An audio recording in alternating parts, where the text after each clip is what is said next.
ಇಂದು SSLC ಪರೀಕ್ಷೆಯ ಫಲಿತಾಂಶ ಪ್ರಕಟ ಆಗಿದೆ. ನಮ್ಮ ಜಿಲ್ಲೆಯ ಮುಧೋಳ ತಾಲೂಕಿನ ಮೆಳ್ಳಿಗೇರಿ ಮೊರಾರ್ಜಿ ವಸತಿ ಶಾಲೆಯಲ್ಲಿ ಅಭ್ಯಾಸ ಮಾಡ್ತಿರುವ ಅಂಕಿತಾ ಬಸಪ್ಪ 625ಕ್ಕೆ 625 ಅಂಕಗಳನ್ನು ಗಳಿಸಿ ಜಿಲ್ಲೆಯ ಒಂದು ಪ್ರತಿಷ್ಠೆಯನ್ನು ಹೆಚ್ಚು ಮಾಡಿದ್ದಾಳೆ. ಅವಳ ಪ್ರಯತ್ನಕ್ಕೆ ಜಿಲ್ಲಾಡಳಿತ ಎಲ್ಲರ ಪರವಾಗಿ ಅತ್ಯಂತ ಹೃತ್ಪೂರ್ವಕ ಶುಭಾಶಯಗಳನ್ನು ಹೇಳ್ತಾ ಇದ್ದೀನಿ. ಅವಳು ಇಡೀ ಜಿಲ್ಲೆಗೆ ಮಾದರಿಯಾಗಿದ್ದಾಳೆ. ಅವಳ ಇನ್ಸ್ಪಿರೇಷನ್ನಿಂದ ಈಗೇನು 9ನೇ ಕ್ಲಾಸು ಅಥವಾ ಹೈಸ್ಕೂಲಲ್ಲಿ ಪ್ರಾಥಮಿಕ ವಿದ್ಯಾಭ್ಯಾಸ ಮಾಡ್ತಿರೋ ಎಲ್ರಿಗೂ ಕೂಡ ಆಕೆ ಸ್ಫೂರ್ತಿಯಾಗಿದ್ದಾಳೆ. ಅವರ ಸ್ಫೂರ್ತಿಯಿಂದ ನಮ್ಮ ಇನ್ನುಳಿದ ಎಲ್ಲ ವಿದ್ಯಾರ್ಥಿಗಳು ಕೂಡ ತಮ್ಮ ಶೈಕ್ಷಣಿಕ ಸಾಧನೆಯನ್ನು ಉನ್ನತ ಮಟ್ಟಕ್ಕೆ ಏರಕ್ಕೆ ಸಹಾಯ ಮಾಡುತ್ತೆ ಅಂತ ನಾನು ಭಾವಿಸಿದ್ದೀನಿ.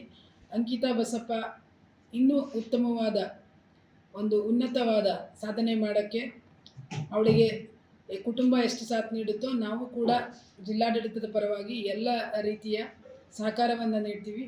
ಅವಳ ಮುಂದಿನ ವಿದ್ಯಾಭ್ಯಾಸ ಕೂಡ ಇದೇ ರೀತಿ ಅಗ್ರಗಣ್ಯವಾಗಿ ಇರಲಿ. ಅವಳ ಕನಸು ಏನಿದೆ ಆ ಕನಸನ್ನು ನನಸು ಮಾಡೋಕ್ಕೆ ಅವಳ ಈ ಒಂದು ಪ್ರಯತ್ನ ಏನಿದೆ, ಈ ಪ್ರಯತ್ನ ಇದೇ ರೀತಿ ಸಾಗಲಿ. ಮತ್ತೊಮ್ಮೆ ಅವಳಿಗೆ ಜಿಲ್ಲಾಡಳಿತದ ಪರವಾಗಿ wish you all the best ಅಂತ ಹೇಳ್ತಾ, ಇನ್ನುಳಿದ ನನ್ನ ಎಲ್ಲ ವಿದ್ಯಾರ್ಥಿ ಮಿತ್ರರು ಕೂಡ ಅವಳನ್ನು ಸ್ಫೂರ್ತಿಯನ್ನಾಗಿ ಪಡೆದು ತಮ್ಮ ಒಂದು ಸಾಧನೆಯನ್ನು ಮತ್ತಷ್ಟು ಉನ್ನತ ಮಟ್ಟಕ್ಕೆ ಏರಿಸಲು ಅಂತ ನಾನು ಆಶಿಸ್ತೀನಿ. Once again wish you all the best Ankita Basappa.